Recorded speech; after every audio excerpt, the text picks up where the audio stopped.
ETF index mutual funds నేర్చుకుని stock మార్కెట్లో రాణించాలనుకుంటున్నారా? వెంటనే ఈ నెంబర్కి కాల్ చేయండి. నమస్తే, welcome back to Suman T. ప్రస్తుతం మనతో పాటు ఉన్నారు పబ్లిక్ స్పీకర్ రజనీరమ్మ గారు. నమస్తే మ్యామ్. నమస్తే నవీన. మేడం, చాలామంది తండ్రులు పిల్లల ముందే ఆల్కహాల్ తీసుకుంటూ ఉంటారు. అంటే వాళ్ళు స్ట్రెస్లో ఉండి వర్క్ ప్రెషర్ అనుకోవచ్చు, ఏమైనా ఫినాన్షియల్ సమస్యలు ఉండి చేయొచ్చు. అయితే ఇంట్లో పిల్లల ముందు తీసుకోవడం అనేది ఎంతవరకు కరెక్ట్ అంటారు? కొంతమంది తండ్రులు ఏమంటారంటే వాళ్ళకి తెలుసులే, ఇప్పుడు పిల్లలకి అన్నీ అర్థమైపోతున్నాయి, సినిమాలు చూస్తున్నారు కదా, ఏం కాదులే అనుకునే వాళ్ళు కూడా ఉంటారు. భార్యలు ఆ విషయంలో భార్య చెప్పినా వినరు కూడా. అంటే దీని ఇంపాక్ట్ పిల్లలపైన ఎలా పడుతుంది, ఇది అసలు ఎంతవరకు కరెక్ట్ అంటారు? ఇది ఒకసారి ఇదేదో మొన్న సిక్కయ్య ఇంట్లో కూర్చున్నప్పుడు ఒక 4 సినిమాలు చూశాను. అందులో ఒక సినిమా జగ్గయ్య, ఎప్పటైనా పాతది. చిరంజీవి అప్పుడప్పుడే వస్తున్నట్టున్నారు. ఇది హీరో అనమాట. అందులో అదేదో సినిమా పేరు గుర్తులేదు నాకు. అందులో తండ్రిని చూసి సిగరెట్ ఒక్కని పూలకొండలో పడేస్తాడు. దగ్గరకు వస్తాడు, ఏం సిగరెట్ కాలుస్తున్నావా అంటే, అబ్బాయి ఏం లేదు డాడీ, ఏం లేదంటే తన జేబులో నుంచి ఒక సిగరెట్ తీసి కొడుక్కి ఇస్తే, వద్దు డాడీ నువ్వు సిగరెట్ తాగుతావు కదరా, తీసుకో పర్లేదులే, నేను ఇస్తున్నానని ఇబ్బందిగా ఉందా నీకు? నువ్వు తాగుతున్నావు కదా సిగరెట్, నేను ఇచ్చినప్పుడు తీసుకుంటే ఏమైంది నీకు? నీకు ఉంది కదా అలవాటు అంటే తీసుకుంటాడు. తనే లైటర్తో వెలిగిస్తాడు కొడుక్కి.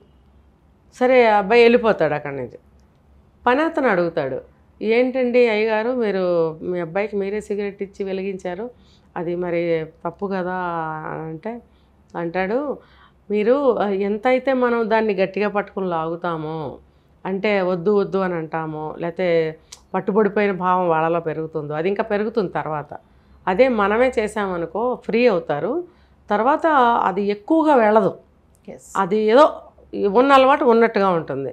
లేదు కప్పిపుచ్చుకుని దొంగచాటుగా చేయాలనుకుంటే అది ఒక వ్యసనంగా, లేకపోతే అది తప్పు చేసిన భావన, లేకపోతే తండ్రికి తెలియకుండా చేయటం, తండ్రికి తెలియకుండా చేద్దామనే ఆ దొంగ బుద్ధి, అంటే దొంగిలించడం కాదు, తెలియకుండా, అంటే రహస్యం పెట్టే లక్షణం పెరుగుతుంది అని చెప్పాడు. ఎప్పుడో 70s అది ఆ మూవీ మొన్న వచ్చింది.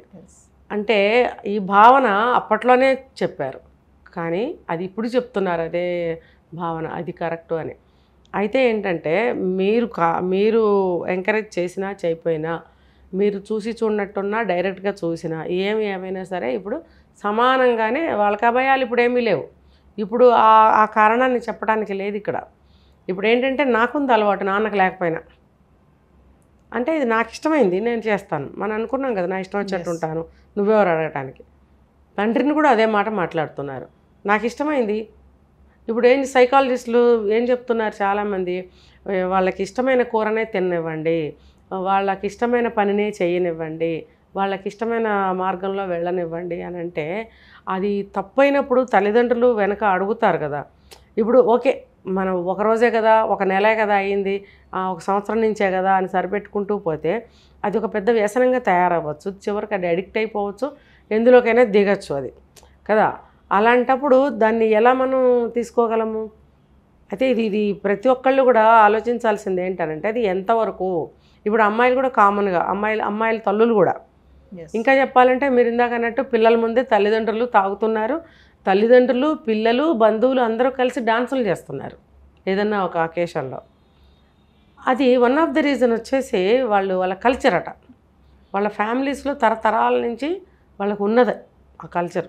అందరూ కలిసి తాగడము, అందరూ కలిసి తినడము, తర్వాత డ్యాన్సులు చేయడం. అంటే దానికి పూర్వీకులు ఒక పేరు, తాగి తందనాలు ఆడటం అంటారు కదా, అది వాళ్ళకి ఆచారం అంట. కొంతమందికి ఆచారంగా వస్తున్నప్పుడు వాళ్ళల్లో ఏం చెడు జరగదు, ఎందుకంటే పుట్టిన దగ్గర నుంచి చూస్తున్నారు అవన్నీ. ఫారిన్లో కూడా అంతే కదా, పుట్టిన దగ్గర నుంచి అమ్మా నాన్న తాగుతూనే ఉంటారు, బయటకు వెళ్తూనే ఉంటారు, అన్ని పనులు వాళ్ళు చూస్తూనే ఉంటారు, వాళ్ళకి అది కామన్. వాళ్ళకి కూడా ఒక 10 years దాటిన తర్వాత వాళ్ళకి కూడా తాగటం అనేది అలవాటు అయిపోతుంది. చిన్నప్పటి నుంచి చూశారు కాబట్టి అది వాళ్ళకి ఒక ఏజ్ వచ్చిన తర్వాత పిల్లలకి ఫుడ్ ఎలా పెడతారో అది కూడా అంతే అన్నట్టు కామన్ వాళ్ళకి. అంటే ఆ కల్చర్ని వీళ్ళు పాటించుకుంటూ మా కల్చర్ అదే అని చెప్పుకుంటున్నారు కొంతమంది. అది కల్చర్ కాని వాళ్ళు, మిడిల్ క్లాస్ వాళ్ళు కానీ ఇంకా వేరే కానీ, వాళ్ళకేంటి అది డబ్బుతో కూడిన వ్యసనం. తర్వాత ఏదైనా రోగం వస్తే వైద్యం చేయించుకోలేని ఇదిగా ఉంటుంది అది. ఇంకా అందరూ కలిసి కూర్చుని తాగే కల్చర్ వాళ్ళల్లో ఉండదు. ఇంకా కొడుకు తాగినా తండ్రి తాగినా ఒక పెద్ద తప్పుగా ఉన్న వ్యవస్థలో ఉంటారు వాళ్ళు. ఉన్నప్పుడు వాళ్ళకి అది నాట్ కరెక్ట్, నాట్ సూటబుల్ వాళ్ళకి అది. అలాంటప్పుడు మనం చెప్పుకుంటాము తండ్రి ముందు కొడుకు తాగొచ్చా, కొడుకు ముందు తండ్రి తాగొచ్చా, కలిసి తాగొచ్చా అనేది ఖచ్చితంగా అది తప్పే అవుతుంది. ఎందుకంటే ఇది వీళ్ళ కల్చర్ కాదు. ఇంకా చెప్పాలంటే మన ఇండియన్ కల్చర్ కానే కాదు. కొత్త కొత్త కల్చర్స్ అన్నీ అలవాటు చేసుకుని అది మా కల్చర్ అని అంటే మనం ఏం చెప్పలేము. కానీ ఏది ఏమైనా సరే ఇది చెడనే మనం చెప్పుకోవాలి. ఇది ఎంతవరకు ఇప్పుడు పెద్దవాళ్ళు మీరు కాబట్టి మీరు కంట్రోల్లో ఉండొచ్చు. పిల్లలకి తెలియదు కదా, ఏది రుచిగా ఉంటే ఆ పదార్థమే ఎక్కువ తింటూ ఉంటారు పిల్లలు. చూసారంటే మీరు వేరేది ముట్టుకోరాళ్ళు. అలాగే ఇది నచ్చింది అని అంటే అందులోనే మునిగి తేలితే ఇప్పుడు నవేడేస్ డ్రగ్స్ అని అవని ఇవన్నీ వద్దంటే వినకుండా పబ్బులకి వెళ్ళడం, క్లబ్బులకి వెళ్ళడం, బెట్టింగ్లు పెట్టడం, ఇవన్నీ ఒక తాగడమేనా? ఇవన్నీ వ్యసనాలు కావా? ఇవన్నీ మనం చూస్తూ ఊరుకుంటే అవి పెరిగిపోతూనే ఉంటాయి. కాబట్టి ఇది తప్పు లేదు అనుకుని పిల్లల ముందు మనం ఏం చేసినా తప్పే. ఒక వయసుకు వచ్చిన తర్వాత అది తప్పు ఒప్పు అని తెలిసిన తర్వాత నాన్న తాగుతాడు, నాన్నకు అలవాటు అన్న అభిప్రాయానికి వచ్చిన తర్వాత తెలిసినా తప్పు లేదు. అప్పుడు అతను అలవాటు చేసుకుంటాడో మానుకుంటాడో అతని విజ్ఞతకే వదిలేయాలి. అంతేగాని చిన్నప్పటి నుంచి తాగితే చూస్తున్నాడుగా అలవాటేలా ఏమనుకోలే అనుకుంటే అది ఖచ్చితంగా తప్పే.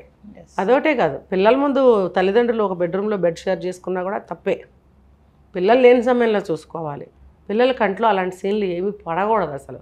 ఎందుకంటే వాళ్ళ చిన్న మనసుల మీద తప్పు ముద్రలు పడతాయి, తప్పు అభిప్రాయాలు కలుగుతాయి. వాళ్ళకి అదేంటో తెలీదు, తప్పు అభిప్రాయమే కలుగుతుంది వాళ్ళకి. నేను ఒక చిన్న బాబు వీడియో వైరల్ అవుతుంది, మీరు చూసారో లేదో. 5 ఏళ్ళు ఉంటాయి, ఒక 2 ఏళ్ళు 3 ఏళ్ళు తమ్ముడుకుంటాయి. గుక్కపాటు ఏడుస్తున్నాడు. వాళ్ళ నాన్నతో చెప్తున్నాడు ఏంటంటే వాళ్ళ క్లాస్మేట్ ఒక అమ్మాయి అంట మనం పెళ్లి చేసుకుందామా అని అడిగిందంట. అడిగితే వచ్చి చెప్తున్నాడు, నాన్న ఎంత పెద్ద బూతు మాట్లాడిందో తెలుసా నాన్న? ఏం మాట్లాడింది నాన్న అంటే మనం పెళ్లి ఏడ్చేస్తున్నాడు, గుక్కబట్టి బోరు ఏడుస్తున్నాడు. పెళ్లి చేసుకుందామని అంటుందా నన్ను, ఇంతంత మాటలు అంటే వాడి వయసుకి ఎంత మాటలు మాట్లాడుతున్నాడు, ఇంతంత మాటలు మాట్లాడుతుందా నన్ను పట్టుకుని అంత పెద్ద బూతు మాట మాట్లాడుతుందా? నువ్వు అడగాలి నాన్న, ఇదిగో వీడే సాక్ష్యం, వీడు కూడా ఉన్నాడు అప్పుడు అని 2 ఏళ్ల పిల్లాడిని చిన్న వచ్చింది. అసలు భలే ఆశ్చర్యం వేసింది. వాడికి తప్పని తెలిసింది. పెళ్ళి చేసుకోవటం ఏంటి నాన్న, అది ఎంత పెద్ద తప్పు మాట అని అంటుంటే నాకు ఆశ్చర్యం వేసింది. అంటే ఇప్పుడు ఉన్న ప్రస్తుత పరిస్థితిని ఆ అబ్బాయి ఎంత బాగా జీర్ణించుకున్నాడు అనేది ఒకటి. ఆ పసి మాటలకి కొంత ముద్దొచ్చింది. మరి ఏది చూస్తారో ఏది వింటారో అదే తప్పు ముద్రలు పడిపోతాయి వాళ్ళల్లో. ఇప్పుడు పెళ్ళి అనేది ఒక పెద్ద తప్పు అబ్బాయి దృష్టిలో.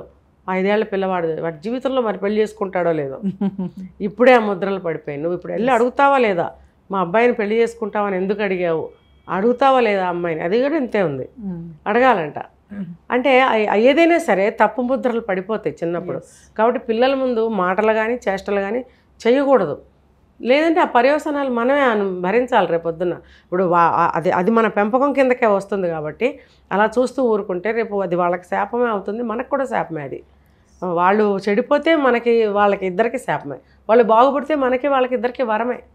ఇది తెలుసుకోవాలి తల్లిదండ్రులు. తెలుసుకుని వాళ్ళ ముందు ఏం చేయాలి ఏం చేయకూడదు అనేది ఆలోచించుకుని ముందుకు వెళ్ళండి.